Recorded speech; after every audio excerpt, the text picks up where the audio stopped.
Hello, everybody. Okay, I made a mistake. I turned on the TV when we got home from a bike ride, gonna enjoy a margarita and just kind of chill out. And I caught Chris Wallace talking to Dr. Inglesby or somebody from Johns Hopkins. Supposed to be a really smart guy. I'm sure he is. Thank you for joining.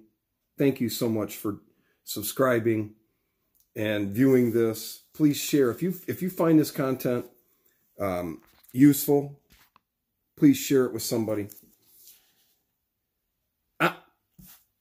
I'm a little bit pissed off here, so bear with me, please. This doctor from Johns Hopkins, all he talked about was continued fear-mongering. We're going to need... He dismisses the fact that our health system never became overrun. We're going to need a vaccine for this. We need to really open up in caution. We need to continue to drive the globe into more poverty. That's what he's saying. He never once mentions that the result of the human immune system. He never once admits that a lot of people started getting this virus in the United States, not January 21st in Washington. That's absurd for us to actually be intelligent individuals and know that this virus in late December, or in November and early December, was already running rampant in China. And the amount of people that travel from China to the United States on a daily and weekly basis, and I know that it was Chinese New Year and a lot of people were going there. There were people coming and going, coming and going, coming and going.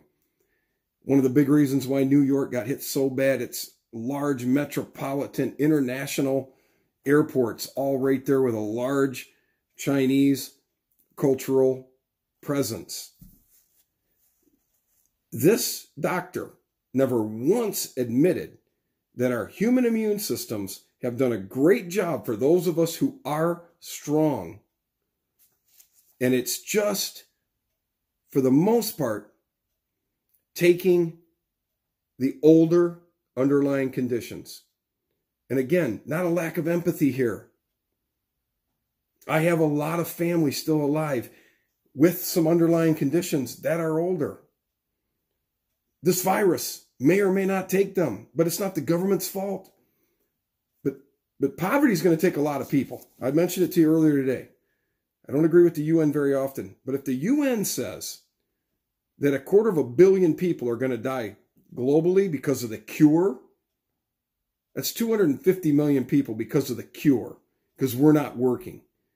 We spent the better part, because the United States has been an integral part of the global economy for the last 240 years.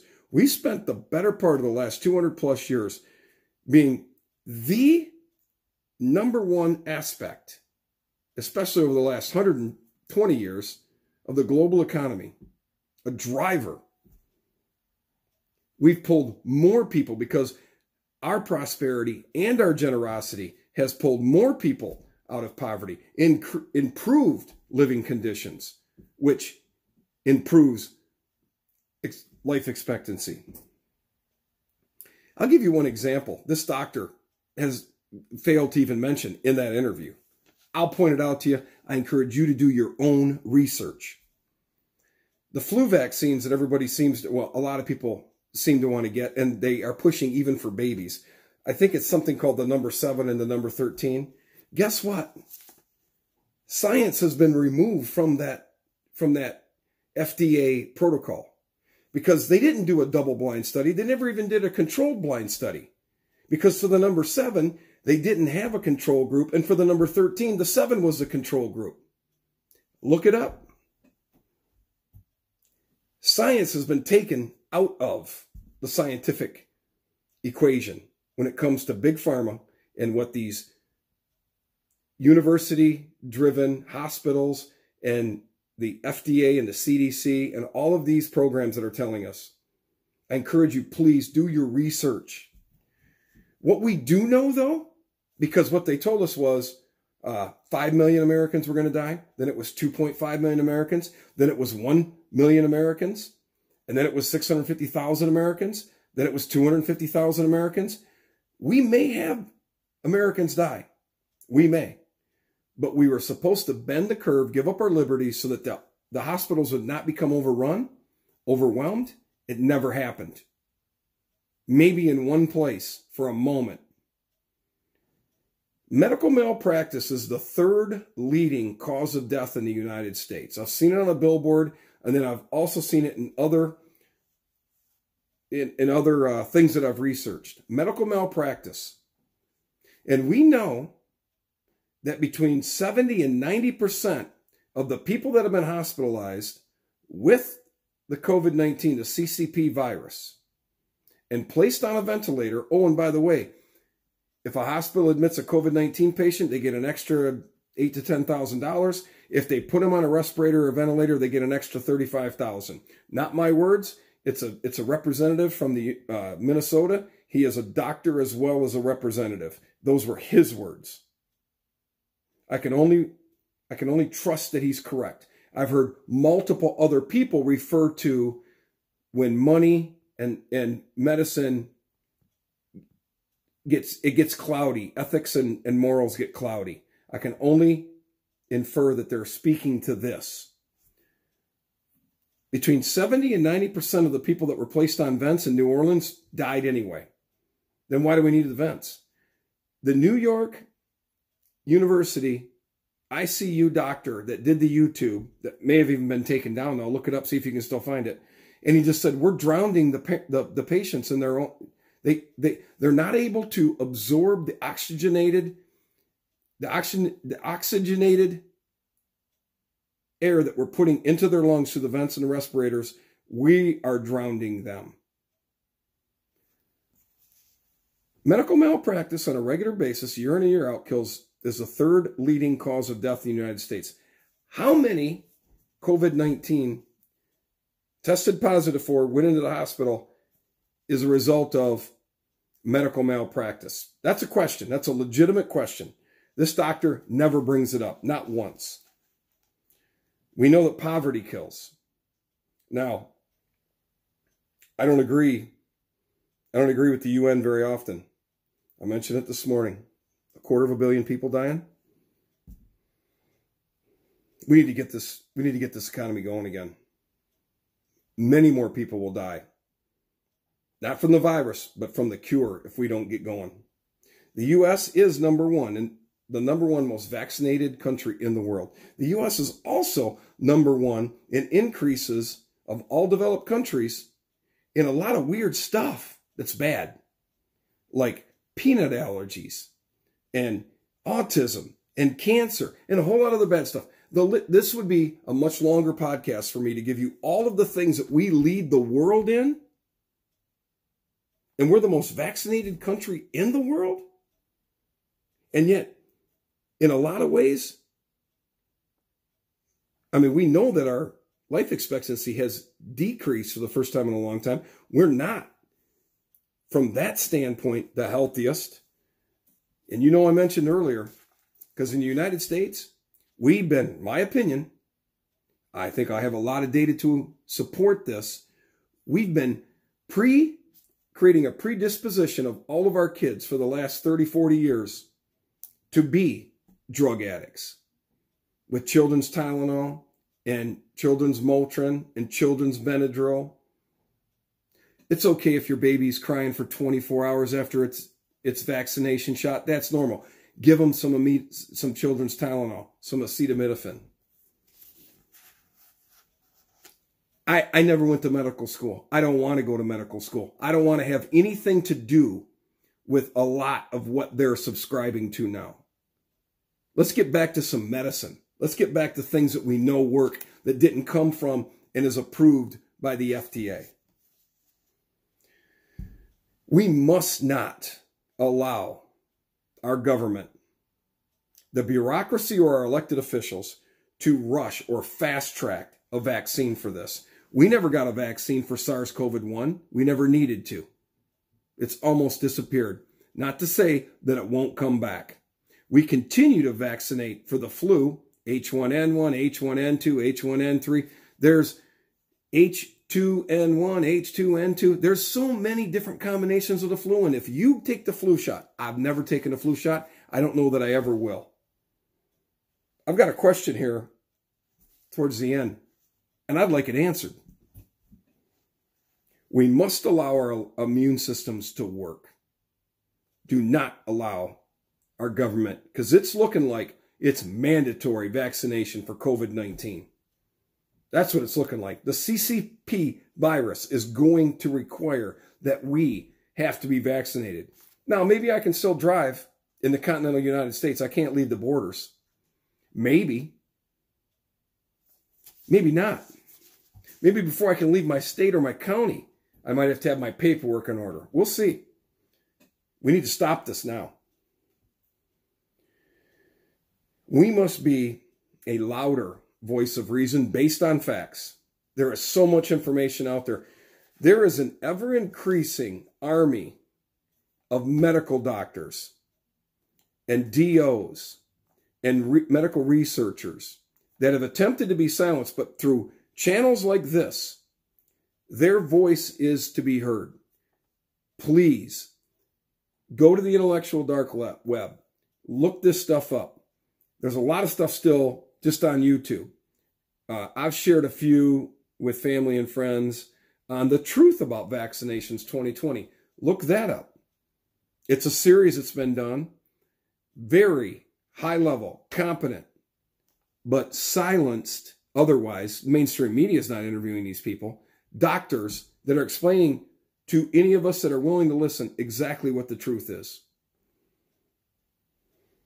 I've got a question for you. Why are all the Amish people not dead? I was in Amish country yesterday. Good people. As I'm driving through, one of the things, at least in this state, that's been a continuous topic of conversation is, but the Amish, for the most part, the Amish don't get vaccinated. Pretty much everybody gets these viruses. That's what it looks like. The COVID-19 virus is as contagious as anything we've seen in a really long time. Don't even get me started on measles, by the way. It does look like, I will give you this little tidbit, though, as you can research it. It does look like for any and all of us that have had the measles, we're going to be able to fight off cancer a little bit better. You ever think that that's maybe why the measles, mumps, and rubella shot is mandatory in order to go to schools? Because for all of us that get measles as a kid, which is not a deadly disease, in 1961, by the time the MMR vaccination came out, measles was almost not killing anybody in a first world country. Again, because poverty kills. But if you have decent food source, decent water source, just decent, not even great, then measles doesn't kill that many people. But we vaccinate for it. But the people that have already had measles as a kid, and we know measles, get measles as a kid, not as an adult, you have a much higher ability to defend your cells, to be able to fend off cancer. It's about allowing your immune system to be able to grow and strengthen. The lies are so many, but here's a question I have. If the Amish don't get all these vaccinations, why aren't they dead? And what about the people that are, and I've got friends that are in their late 70s and their 80s. Late 80s. I told you about one today. He's never had, that particular gentleman's never had all these vaccinations. How is it possible that he's still alive and going strong? He's 88 years young. The Amish don't get all these vaccinations, and yet they're still exposed to this. Their immune systems must be stronger than ours. Now, again, I'm not saying that this is scientific proof, but I'm saying that we need to look into this. We need to ask that question. What I'm going to ask you to do right now is text me your list of liberties that have been lost through laws that have been passed. I'll give you a couple of quick ones. You have to wear a seatbelt or else you're going to get a ticket. So that's a freedom of choice. You have to wear a helmet on a motorcycle. Now, there are some states that are reversing that, thank goodness, because I'll get into details when we actually go through this list. But text me your list, please. I'm going to create my list. I'm going to work on that this week. And I want to give an overview, just an example of all of the legislation, because vaccinations is one of them. You have to fight so hard. And it's not a guarantee you're going to win, but you have to fight so hard for you to not buy into this vaccination thing, just for your kids to go to a public school that your property taxes are paying for anyway. As if your kid wasn't vaccinated, it's going to cause all these other kids to get sick that already had the vaccine. Well, you already had the vaccine.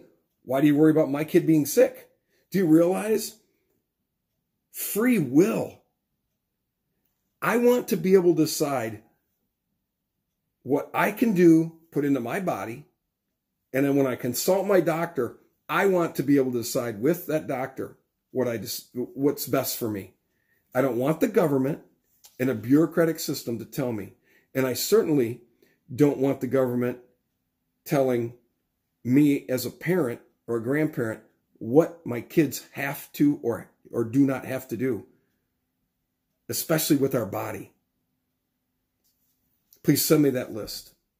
I appreciate you being a sounding board. I'm a little wound up right now, and I'm trying to do the best I can with keeping my cool. And I do want to give a shout out to Andrew. Andrew Lay is a fantastic teammate of mine on CWC, and I'm glad that we're partners with Hyrographics. He's encouraged me to try to present in a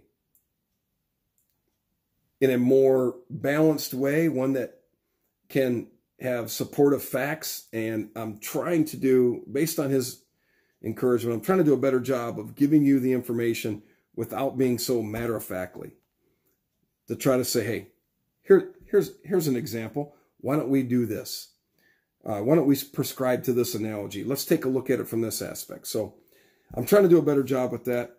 I appreciate all of you from tuning in. If you like this content, please share it with somebody and send me that list of our liberties that have been lost through legislation that you can think of. Till the next time, I'm James Detroit, and I'm out.